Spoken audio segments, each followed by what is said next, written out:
ಬೆಂಗಳೂರು ಫಸ್ಟ್ಗೆ ಮತ್ತೊಮ್ಮೆ ಸ್ವಾಗತ. ವರದಕ್ಷಿಣೆಯನ್ನು ಪೆಡಂಭೂತ ಹೆಣ್ಣುಮಕ್ಕಳನ್ನ ಕಣ್ಣೀರಲ್ಲಿ ಕೈ ತೊಳೆಯುವಂತೆ ಮಾಡಿದೆ. ಇಲ್ಲೊಬ್ಬ ಪಾಪಿ ಪತಿ ಕೂಡ ವರದಕ್ಷಿಣೆ ತಂದಿಲ್ಲ ಅನ್ನೋ ಕಾರಣಕ್ಕೆ ಹೆಂಡತಿಯನ್ನ ಗೃಹಬಂಧನದಲ್ಲಿಟ್ಟು ಚಿತ್ರಹಿಂಸೆ ನೀಡಿದ್ದಾನೆ. ಬೆಂಗಳೂರಿನ ಪೀಣ್ಯದಲ್ಲಿ ನಡೆದ ಘಟನೆ ಏನು ಅಂತ ಬನ್ನಿ ನೋಡೋಣ.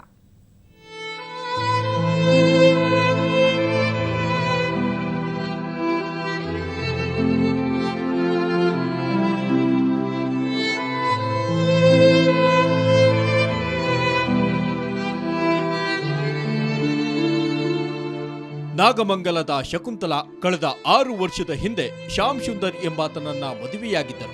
ಆದ್ರೆ ಮದುವೆಯಾದ ದಿನದಿಂದ ಶಕುಂತಲಾಳಿಗೆ ವರದಕ್ಷಿಣೆ ಕಿರುಕುಳ ಆರಂಭವಾಗಿತ್ತು. ಶಕುಂತಲಾ ಇದನ್ನೆಲ್ಲ ಸಹಿಸಿಕೊಂಡು ಬಂದರು. ಆದ್ರೆ 1 ವಾರದ ಹಿಂದೆ ಗಂಡ ಹಾಗೂ ಆತನ ಮನೆಯವರು ಮೈಮೇಲೆ ಬಾಸುಂಡೆ ಬರುವಂತೆ ಶಕುಂತಲಾಗೆ ಹೊಡೆದಿದ್ದಾರೆ.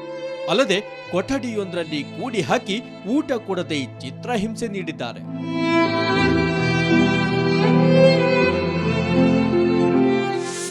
ಈಗ 1 ವಾರದಿಂದ ಹೋದ ಮಂಗಳವಾರ ಕೂಡ ಹೊಡೆದ್ರು. ನನಗೆ ಹೊಡೆದ್ಬಿಟ್ಟು ರೂಮ್ ಒಳಗಡೆ ಕೂಡಾಕಿ ಊಟ ತಿಂಡಿ ಏನೂ ಕೊಡ್ದಂಗೆ ಕೂಡಾಕ್ಬಿಟ್ಟಿದ್ರು ಸರ್.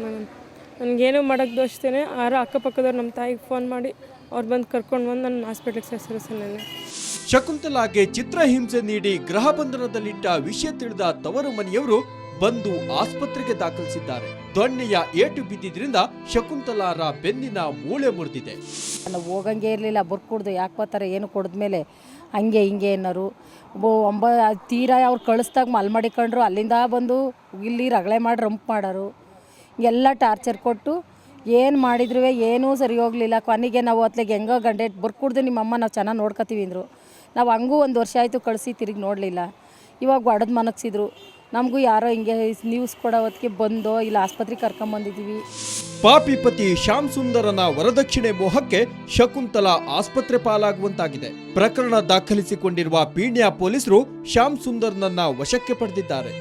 ಬೆಂಗಳೂರಿನಿಂದ ಕ್ಯಾಮರಾಮನ್ ವಿನೋದ್ ಜೊತೆ ದತ್ತರಾಜ್ ಪಡ್ಕೋಣೆ, ಸುವರ್ಣ ನ್ಯೂಸ್. ಅದು 1 ವರ್ಷ 3 ತಿಂಗಳ ಪುಟ್ಟ ಕೂಸು. ಕಿಲಕಿಲನೆ ನಗುತ್ತಾ ಅಮ್ಮನ ತೋಳಿನಲ್ಲಿ ಆಡುತ್ತಾ ಸಂತಸದಿಂದ ಇರಬೇಕಾಗಿದ್ದ ಮಗು. ಆದರೆ ಕಿಡ್ನಿ ಸಮಸ್ಯೆಯಿಂದ ಬಳಲ್ತಾ ಇದೆ. ಆರ್ಥಿಕವಾಗಿ ಹಿಂದುಳಿದಿರೋ ಮಗುವಿನ ತಂದೆ ತಾಯಿ ಕಂದಮ್ಮನಿಗೆ ಚಿಕಿತ್ಸೆ ಕೊಡಿಸಲಾಗದೆ ಒದ್ದಾಡ್ತಿದ್ದಾರೆ.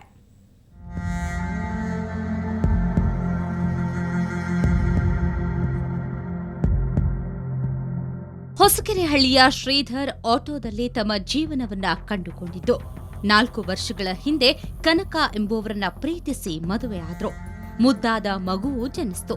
ಆದರೆ ಈ ಮುದ್ದು ಕಂದಮ್ಮ ನ್ಯೂರೋಜೆನಿಕ್ ಬ್ಲಾಡರ್ ಎಂಬ ನರಮಂಡಲದ ಸಮಸ್ಯೆಯಿಂದ ಬಳಲ್ತಾ ಇದೆ. ಇತರ ಮಕ್ಕಳಂತೆ ಮೂತ್ರ ವಿಸರ್ಜನೆ ಮಾಡಲಾಗ್ತಿಲ್ಲ. ನೇರವಾಗಿ ಮೂತ್ರಕೋಶದಿಂದ ಮೂತ್ರ ಹೊರಗೆ ಹೋಗುವಂತೆ ಮಾಡಲಾಗಿದೆ. ಇದರಿಂದ ಮಗು ಸಹಿಸಲಸಾಧ್ಯ ನೋವು ಅನುಭವಿಸುತ್ತಿದೆ.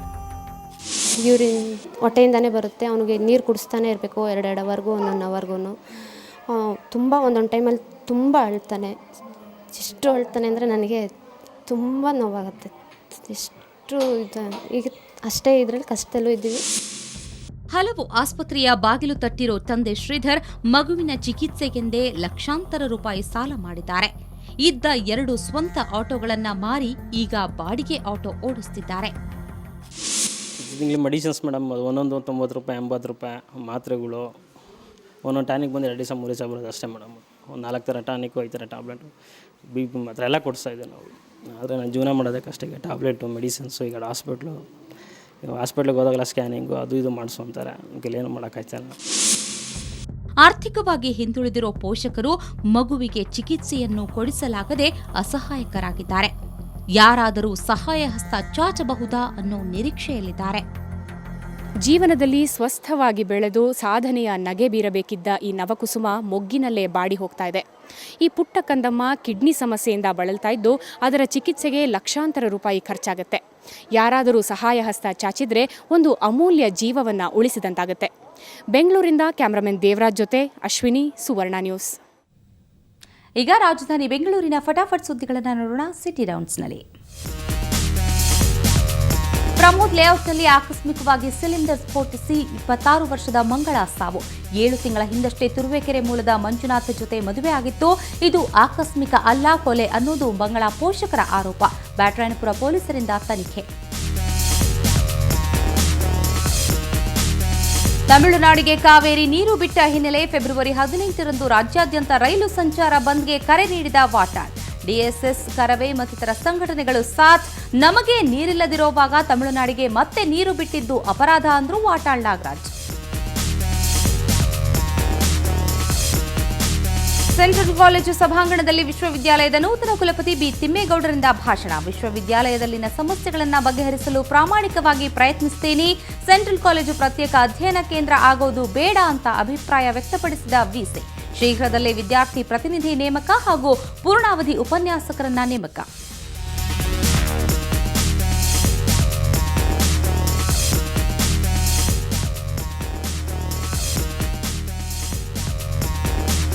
ಮೈಸೂರು ರಸ್ತೆಯ ಫ್ಲೈಓವರ್ ದುರಸ್ತಿ ಕಾಮಗಾರಿ ಹಿನ್ನೆಲೆ ನಾಳೆಯಿಂದ 11 ದಿನಗಳ ಕಾಲ ಮೇಲ್ಸೇತುವೆ ಮೇಲೆ ವಾಹನ ಸಂಚಾರ ಬಂದ್.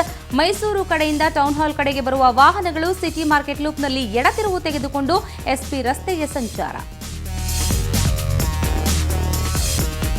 ಸಿಲಿಕಾನ್ ಸಿಟಿಯಲ್ಲಿ ನಾಳೆಯಿಂದ ದ್ರಾಕ್ಷಿ ಕಲ್ಲಂಗಡಿ ಮೇಳ ಆರಂಭ. ಎಲ್ಲ ಹಾಪ್ಕಾಮ್ಸ್ ಮಳಿಗೆಗಳಲ್ಲಿ ವಿವಿಧ ತಳಿಯ ದ್ರಾಕ್ಷಿ ಕಲ್ಲಂಗಡಿ ಮಾರಾಟ. ಗ್ರಾಹಕರಿಗೆ 10% ರಿಯಾಯಿತಿ ದರದಲ್ಲಿ ದ್ರಾಕ್ಷಿ ಕಲ್ಲಂಗಡಿ ಲಭ್ಯ. ಮಹಾರಾಣಿ ವಿಜ್ಞಾನ ಕಾಲೇಜಿನಲ್ಲಿ ಅಂತರ್ ಕಾಲೇಜು ಸಾಂಸ್ಕೃತಿಕ ಸ್ಪರ್ಧೆ. ವಿವಿಧ ಕಾಲೇಜು ವಿದ್ಯಾರ್ಥಿಗಳಿಂದ ಸಾಂಸ್ಕೃತಿಕ ಕಾರ್ಯಕ್ರಮ. ಹಾಡುಗಳಿಗೆ ಹೆಜ್ಜೆ ಹಾಕಿ ರಂಜಿಸಿದ ವಿದ್ಯಾರ್ಥಿಗಳು.